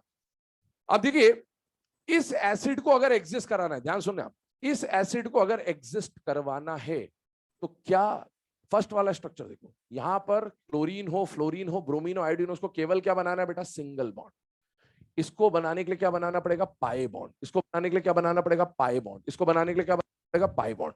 बेटा क्या पाई बॉन्ड की स्ट्रेंथ के बारे में हम लोगों ने पढ़ा था? पी पाई और डी पाई बॉन्ड के बारे में हमने पढ़ा था कि पी पाई वीक होता है और पी डी पाई स्ट्रॉन्ग होता है। अब ध्यान सुनना, क्लोरीन जब ये एसिड बनाएगा, इन तीनों की बात चल रही है, इस वाले एसिड की बात हो रही है HXO2, यहां क्लोरीन आया तो आपका फोकस अब पाई बॉन्ड पे, ब्लू कलर का जो बॉन्ड दिखा रहा है उस पर फोकस करिए, सिग्मा से कोई दिक्कत नहीं। क्लोरीन और ऑक्सीजन के बीच का जो पाई बॉन्ड बनेगा, वो इसमें बताइए पाई बॉन्ड टाइप क्या होगा? पी पाई होगा या पी डी पाई होगा? पी डी पाई, ये सब sp3 है, तो डी पाई ही बनेगा जो बनेगा। क्लोरीन का शेल नंबर 3, ऑक्सीजन का शेल नंबर 2, तो कौन सा पाई बॉन्ड बनेगा? 3 2। ब्रोमीन आया 4 2, आयोडीन आया 5 2। भैया 4 2 और 5 2 का पाई बॉन्ड तो बहुत वीक होगा, और वीक होगा तो एग्जिस्ट नहीं करेगा, और एग्जिस्ट नहीं करेगा तो ब्रोमीन और आयोडीन ये वाला स्ट्रक्चर नहीं बना पाएंगे। ये आपको यहां तक बोला, तो यहां बोलते से ही एक और सवाल मन में आएगा कि ठीक है सर, मान लिया ये एग्जिस्ट नहीं कर रहा, पाई बॉन्ड वीक है, पर सर इसके आगे वालों में भी तो पाई बॉन्ड है, और आगे वालों में भी पाई बॉन्ड है, तो वो भी एग्जिस्ट कर रहे हैं, तो फिर उसमें क्या हो गया? तो आप देखो स्टेट, देखिए स्टेट भी तो बढ़ रही है बेटा। यहां पर हेलोजन का स्टेट क्या है? +1। यहां पर क्या है बेटा? +3। यहां पर क्या है बेटा? +5। और यहां पर क्या है बेटा? +7। क्या जैसे जैसे पॉजिटिव स्टेट बढ़ती है साइज छोटा होता जाएगा बेटा, यस। और बेटा +5 और +7 बहुत ही ज्यादा पावरफुल स्टेट है। आप पूरी केमिस्ट्री जब पढ़ते हो तो आपको +5 +6 +7 में बहुत लिमिटेड एलिमेंट मिलेंगे। 1 2 3 स्टेट दिखाने वाले तो तमाम एलिमेंट है, 4 भी लगभग लगभग दिखा देंगे। +5 स्टेट बहुत गिने चुने एलिमेंट दिखाते हैं, +6 या +7 तो बहुत ही डी ब्लॉक में ही नहीं दिखाते। आप सोचो जो मेटल्स है, तो ये तो फिर भी नॉन मेटल्स की बात हो रही है यहाँ पर। तो +5 और +7 जैसे जैसे इधर जा रहे हैं ना, तो स्टेट बढ़ रहा है बेटा। सेंट्रल एटम में जो ब्रोमीन और आयोडीन है, जब उसमें +5 आएगा तो उसका साइज बहुत कॉन्ट्रैक्ट हो जाएगा, और प्लस की वजह से वो इलेक्ट्रॉन डेंसिटी बहुत पावरफुली अट्रैक्ट करेगा। तो यहां पर ब्रोमीन और आयोडीन के बीच में इलेक्ट्रॉन डेंसिटी ज्यादा शेयर होगी, और ज्यादा शेयर होगी तो बॉन्ड की स्ट्रेंथ क्या हो जाएगी बेटा? जाएगी। और इसीलिए ये और ये वाला एसिड तो ब्रोमीन और आयोडीन का एग्जिस्ट कर जाएगा, लेकिन यहां पर +3 है, साइज यहां भी कॉन्ट्रैक्ट हुआ, पर उन दोनों के कंपैरिजन में ये वाला बॉन्ड कंपैरेटिवली क्या रह जाएगा बेटा? वीक रह जाएगा। और इसीलिए ये वाले एसिड इनके नॉर्मल स्टेट में आपको कभी भी नहीं मिलेंगे। नोट करिए इसे, बाकी डिस्कशन करते हैं इसके क्वेश्चंस के ऊपर। फटाफट छापिए, 2 मिनट का समय है। टेबल स्ट्रक्चर सब बना लो। अच्छा, ये एक पॉइंट और मैंने यहां पर लिख रखा है, इसको देखो, it is not a true peroxy acid, है ना, इसको भी बात कर ही लेते हैं। इधर सुनना, एक सवाल मन में यहां पर आ सकता है, वो सवाल क्या है वो भी बता देता हूं, सुनिएगा। हम लोगों ने ये पढ़ा था कि कोई भी एलिमेंट, देखो फास्फोरस की बात कर रहे हैं, ग्रुप 15 में फास्फोरस, ध्यान सुनिएगा। ग्रुप 16 में किसकी बात हो रही है बेटा? सल्फर। और ग्रुप 17 में किसकी बात हो रही है बेटा? हेलोजन्स। ठीक है, सुनना, मैंने बोला था फास्फोरस की हाईएस्ट स्टेट क्या होती है बेटा? +5। सल्फर की क्या होती है बेटा? +6। हेलोजन की क्या होती है? +7। +5 वाला एसिड क्या कहलाएगा? इक। इसका +6 का क्या कहलाएगा? इक। और +5 से 2 यूनिट कम कर दो तो ये बनेगा अस, और उससे 2 यूनिट कम कर दो तो ये बनेगा हाइपोअस। ये आपको संबित पात्रा वाले टाइम पे बताया गया था, ठीक है। आगे देखिए, +6 से 2 यूनिट कम किया तो +4 में क्या बनेगा, अस, और +2 में क्या बनेगा, हाइपोअस।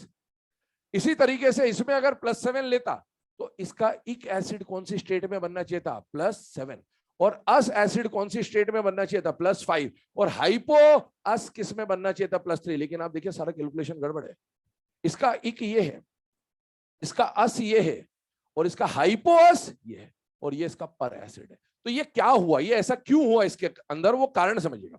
एक्चुअल में हेलोजन के सारे एसिड में से इसको नॉर्मली, इसको पर हेलिक नहीं बोला जाना चाहिए था, इसको हेलिक बोला जाना चाहिए था कायदे से। और इसको क्या बोला जाना चाहिए था, हेलस। इसको क्या बोला जाना चाहिए था बेटा, हाइपोहेलस। पर नाम को चेंज हो गया, क्यों हो गए, कारण समझना।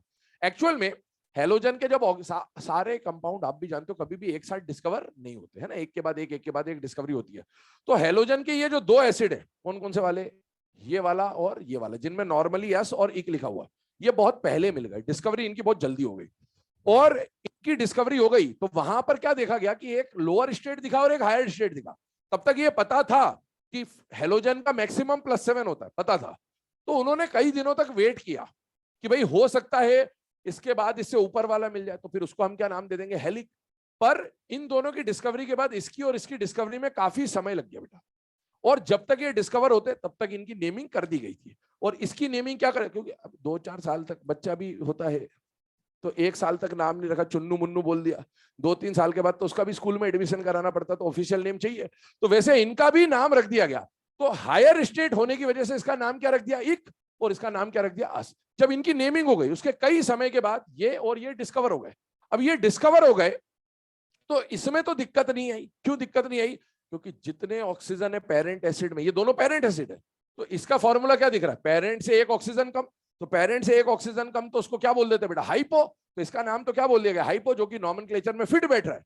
पर जब पेरेंट से 1 ऑक्सीजन ज्यादा होता है, तो अभी आज मैंने परऑक्सो मोनोसल्फ्यूरिक और परऑक्सो डाइसल्फ्यूरिक आपको बताया था। तो अगर पेरेंट एसिड से 1 ऑक्सीजन ज्यादा है तो क्या बोला जाना चाहिए था, पर ऑक्सो हेलिक एसिड बोला जाना चाहिए था। लेकिन पर ऑक्सो तो तब बोलते हैं ना जब स्ट्रक्चर में ऑक्सीजन ऑक्सीजन का लिंकेज होता। आप इसका स्ट्रक्चर देखो, इसमें तो परऑक्सो लिंकेज ही नहीं है। तो परऑक्सो लिंकेज नहीं है तो इसको परऑक्सो नहीं बोल सकते थे। तो इसीलिए इसको परऑक्सो ना बोल के सिर्फ क्या बोला गया बेटा, पर हैलिक एसिड। और यही कहानी मैंगनीक एसिड के साथ है बेटा। मैंगनीक एसिड, पर मैंगनीक एसिड, उसको पर ऑक्सो मैंगनीक एसिड नहीं बोला जाता है क्योंकि वहां भी परऑक्सो लिंकेज नहीं होता। तो ये पर सिर्फ इसीलिए लगाया गया ताकि ये बता सके कि जो एसिड है उसकी ऑक्सीडेशन स्टेट अपने इक एसिड से ज्यादा है, सुपीरियर है। सुपीरियर स्टेट को दिखाने के लिए पर लगाया गया, परऑक्सो नहीं लगा सकते क्योंकि ये परऑक्सो एसिड नहीं है। और वही वहां लिखा है कि ये परऑक्सो एसिड नहीं, उसके नाम के साथ पर दिख रहा है लेकिन परऑक्सो नहीं लिखा है। ध्यान रखिएगा हमेशा इस बात का।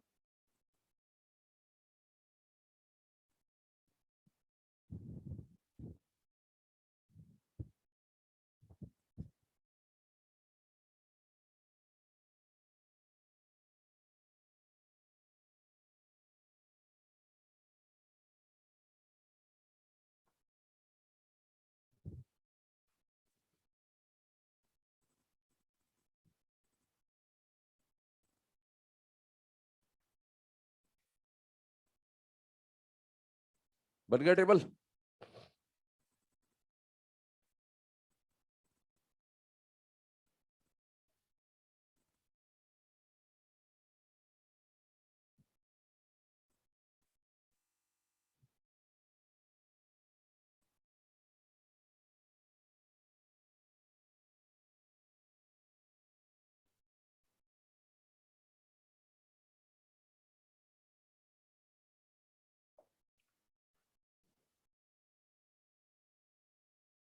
कल जहां तक होगा वहीं तक आएगा बेटा।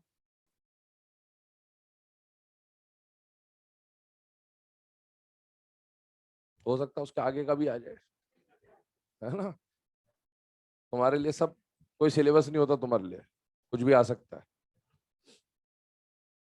पीरियोडिक इसलिए लगातार दिया जा रहा है ना, ताकि पढ़ते रहो।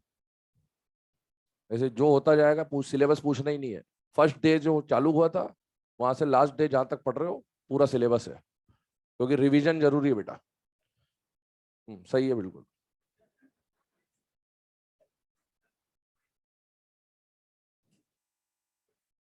चलिए, है ना। अब क्वेश्चन बोल दे रहा हूं, टाइम कम है, लिखते रहना बाद में इसको। क्वेश्चन लिखिए पहला, which of the following, which of the following is not a true peroxy acid? Which of the following is not a true peroxy acid? Which of the following is not a true peroxy acid? पहला option लिखे Caro's acid, Caro's acid. दूसरा option लिखे Marshall's acid. तीसरा लिखे perchloric acid. चौथा लिखे all are peroxy acid. Third, है ना। Fourth option is all are peroxy acid. तो अपन ने कैरोज और मार्शल तो पढ़ा ही है, ये तो peroxy है, peroxo मोनो, peroxy डाई, है ना। पर ये जो पर क्लोरिक एसिड है, ये पर ऑक्सोक्लोरिक नहीं है, ये पर क्लोरिक है केवल। अगला क्वेश्चन लिखिए, which of the following, which of the following oxy acid, which of the following oxy acid contains XX linkage, है ना। जैसे ZZ लिखते थे वैसे XX लिंकेज आपको दे दिया। एग्जाम में कुछ भी लिख के आ सकता है, ZZ आ सकता है, AA आ सकता है, BB आ सकता है, तो आप है ना वो समझ जाएंगे। यहाँ पर X का मतलब क्या है बेटा, सेंट्रल एटम या जो भी नॉन मेटल है उसकी बात हो रही है। पहला ऑप्शन लिखे H4P2O5। दूसरा ऑप्शन H4P2O6। तीसरा option H2S2O6। Last option all of these. हाँ भाई, क्या है आंसर? आंसर है सेकंड और थर्ड दोनों, 2 और 3। फर्स्ट वाला फिर से बोल रहा हूं, एक्सेप्शन है। H4P2O5 में PP लिंकेज नहीं होता है, POP लिंकेज होता है। ये बात ध्यान रखिएगा। यहां पर फिर से लिखो, है ना, H4P2O5 में एरो करके लिख लेना, it does not contain PP linkage, it contains POP linkage. भाई ZZ वाले केस का एक ही एक्सेप्शन बताया गया था आपको, और वो यही था H4P2O5। एग्जाम में ये बहुत फ्रीक्वेंटली आपको देखने को मिलेगा और इसमें गलती होने के चांसेस बहुत ज्यादा होते हैं, इसीलिए इसको बिल्कुल याद रखें। H4P2O5 दिखा तो दिमाग में चमक जाना चाहिए कि भाई ऐसा कुछ गड़बड़ है इसके बारे में, ठीक है। अगला क्वेश्चन लिखिएगा, which of the following molecule, which of the following molecule contains SOS linkage? Which of the following molecule contains SOS linkage? तो SOS मतलब ZOZ, और ZOZ कब होता है? O6 O7 O8, क्या होता है? O7। तो आपको समझ में आना चाहिए, ओलियम बनेगा बेसिकली, है ना। ओलियम लिखवा दिया था ना मैंने नाम में। हाँ, पहला लिखे H2S2O5, H2S2O5। अगला H2S2O6। अगला H2S2O7। Last H2S2O8।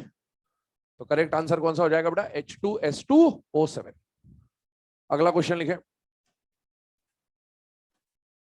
which of the following, which of the following molecule does not contain, which of the following molecule does not contain pH linkage? pH linkage। पहला ऑप्शन लिखें H3PO2। अगला option लिखें H3PO3। अगला लिखें H4P2O5। और अगला लिखें H4P2O6।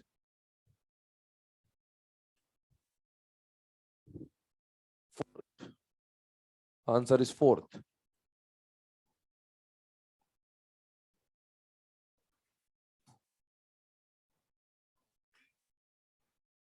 आराम से सोचिए इसको। सब में पहले फास्फोरस की स्टेट देखो तो +5 से कम है, और अगर फास्फोरस की स्टेट +5 से कम है तो उस स्ट्रक्चर में या तो PP या फिर PH। शुरू के दो में तो PP बन ही नहीं सकता, क्योंकि एक ही फास्फोरस है, उनमें तो PH होता ही होता है, ये तो पता ही है आपको। बाद के दो में देखिए H4P2O5 जो है उसमें PP लिंकेज है या POP है? तो POP है तो PP नहीं है, और PP नहीं है तो PH तो होगा। तो लास्ट वाला जो है फोर्थ वाला, उसमें PP है, और अगर उसमें PP है तो pH नहीं होगा, और यही आपसे पूछा, इसलिए करेक्ट आंसर कौन सा हो जाएगा बेटा? फोर्थ। ठीक है, डज नॉट पूछा है, ध्यान रखिएगा। और अगर डस के हिसाब से लगाया है आपने थर्ड, तो आपने और भी गलत किया, क्योंकि फर्स्ट सेकंड और थर्ड तीनों आने थे। तो खुश ना हो अगर आपने ऐसा सोच के लगाया तो, है ना, फिर आंसर 1 2 3 होना चाहिए, तब आप और गड्ढे में। अगला क्वेश्चन लिखे। हाँ, कुछ लोग अपने दिल को तसल्ली देते, अरे डज नॉट था, मैंने तो डस सोच के, तो फिर भी आप गलत हो बेटा, है ना, तसल्ली मत दो दिल को, गलत है जो गलत है। हाँ, अगला क्वेश्चन लिखे। Determine increasing order of oxidizing nature. Determine increasing order of oxidizing nature in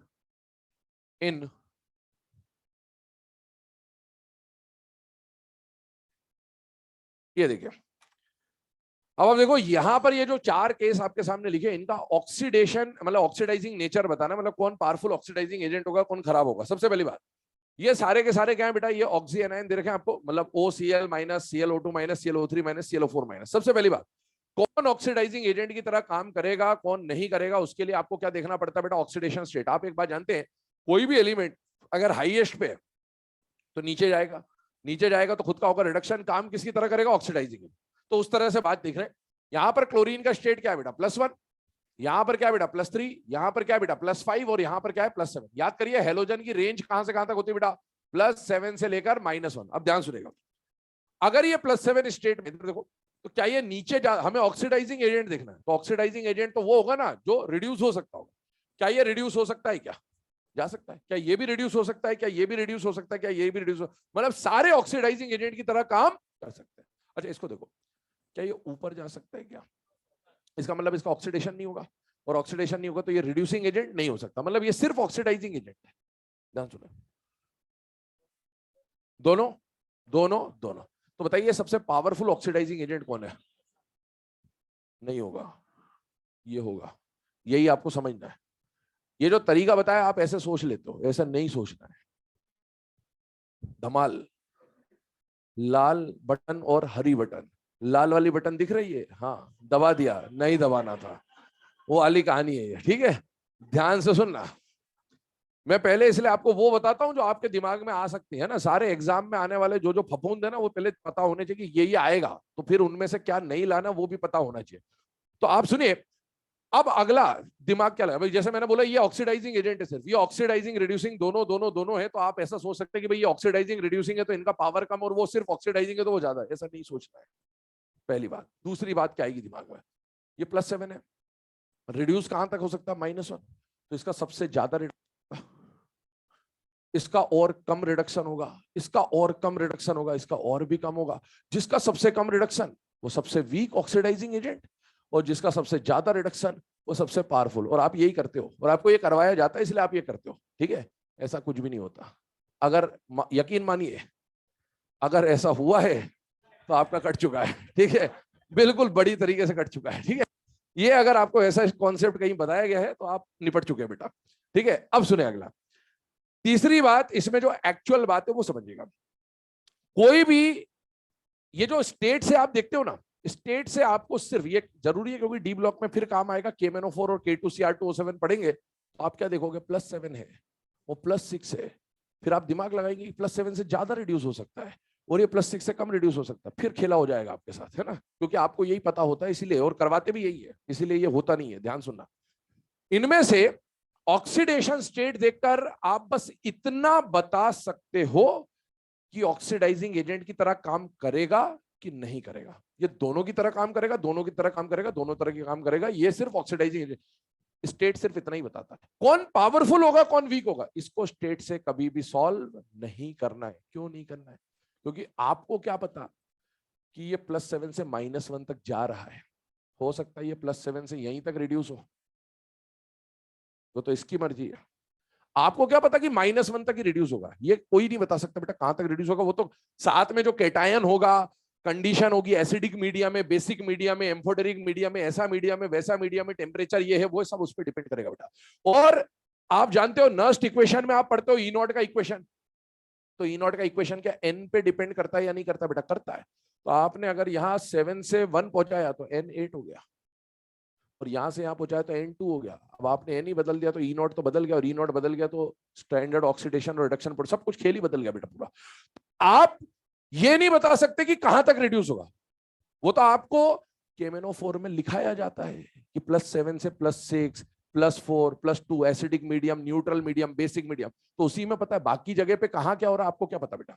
तो इसीलिए कभी भी ये दिमाग नहीं लगाना, स्टेट से सिर्फ इतना पता चलेगा कि ऑक्सीडाइजिंग एजेंट की तरह काम करेगा या नहीं करेगा। अब आपको क्या करना है, तो आपको कौन स्ट्रॉन्ग है कौन वीक है इसका एक्चुअल कॉन्सेप्ट तो E नॉट होता है। क्या होता है? E not. और इस चारों के E नॉट ना आपको पता ना मुझे पता, और आप हर किसी का E नॉट याद कर भी नहीं सकते।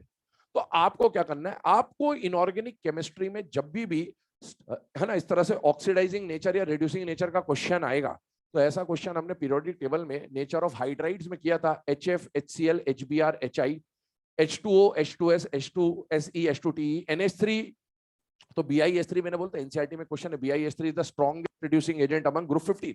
तो मैंने वहां क्या बोला था, कौन जल्दी हाइड्रोजन दे रहा है वो स्ट्रॉन्ग रिड्यूसिंग एजेंट। यहां पर इनके पास हाइड्रोजन है या ऑक्सीजन है? ऑक्सीजन। तो ये हाइड्रोजन तो दे नहीं सकते, पर क्या ये ऑक्सीजन दे सकते हैं बेटा? यस। जो जल्दी हाइड्रोजन दे वो अच्छा रिड्यूसिंग एजेंट, और जो जल्दी ऑक्सीजन दे वो अच्छा ऑक्सीडाइजिंग एजेंट। ये जो बताया गया ये जुगाड़ है, कॉन्सेप्ट E नॉट है, लेकिन आपको E नॉट याद नहीं होगा, याद कर नहीं सकते, E नॉट दिया नहीं जाएगा, तो आपको ऐसे ही सॉल्व करना है। अब आप बताइए इनमें से सबसे पहले ऑक्सीजन कौन देगा, वो किस पे डिपेंड करेगा? किसका हेलोजन और ऑक्सीजन का बॉन्ड वीक होगा उस पर डिपेंड करेगा। आप स्ट्रक्चर बनाइए इसके। तो पहली बात, क्या ये सारे ऑक्सी एनायन है या नहीं है बेटा? है।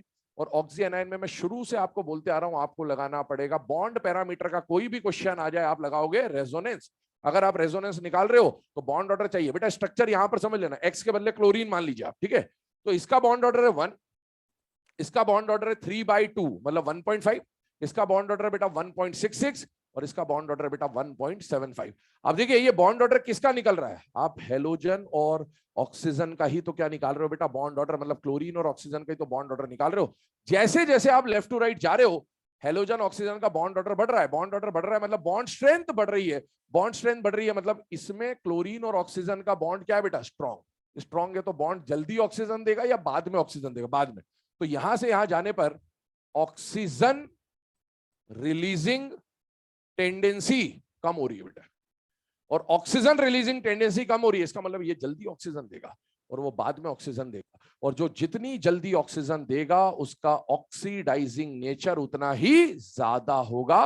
मतलब इनमें से ClO- सबसे पावरफुल ऑक्सीडाइजिंग एजेंट है बेटा, फिर ClO2, फिर ClO3 और फिर ClO4। जबकि अगर आप स्टेट स्टेट खेलते तो ऑर्डर बिल्कुल उल्टा आता बेटा। तो ये ध्यान रखिए, कभी भी स्टेट से सिर्फ इतना ही देखा जाएगा कि ऑक्सीडाइजिंग एजेंट की तरह काम कर सकता है या नहीं कर सकता है, अदरवाइज कौन पावरफुल है और कौन वीक है उसके लिए आपको अगर हाइड्रोजन दिए हो कंपाउंड में तो हाइड्रोजन देख लो कौन जल्दी रिलीज करेगा, और अगर ऑक्सीजन दे रखे हो तो आप देख लीजिए कौन ऑक्सीजन जल्दी रिलीज करेगा।